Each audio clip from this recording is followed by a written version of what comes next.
Now, Hammond Island was named in 1791 by Captain Edwards of HMS Pandora as he travelled through the Torres Straits with the captured Bounty mutineers. And in 1928, St. Joseph's Catholic Mission Station was started. It was run by the Sacred Heart Order, and this church was the second one built on the island, due to the termites eating the first one. Looks pretty cool. Very impressive. Where's the main door? Main door. Round the corner here, mate. Well, they picked the best location for the church. Look at the view. That's a great view. Wow. Wow. Should you even be allowed in here, mate? Why is that? It's a sacred place. What about you? Should you be allowed in here? I definitely shouldn't be allowed in here. Wow, it's pretty cool. We've been to a few churches, you know, around this sort of, in remote areas. Was that a bat? It's a bat.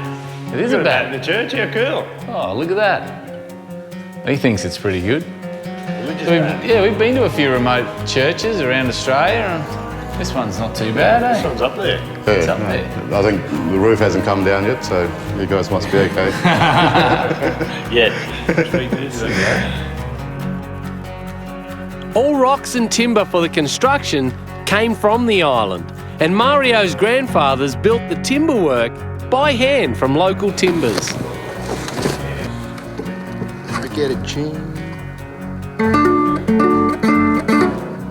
So apparently this church, they rebuilt it back in 1953, and the reason being because the old church, well, it had sort of got, you know, I think it went rusty and the termites sort of came in, and the reason for that is because they evacuated the island, about 130 people back in World War II, because the island was under threat of Japanese attack from Papua New Guinea. So all the residents got evacuated down to a place called Kuya. It's about west of Brisbane.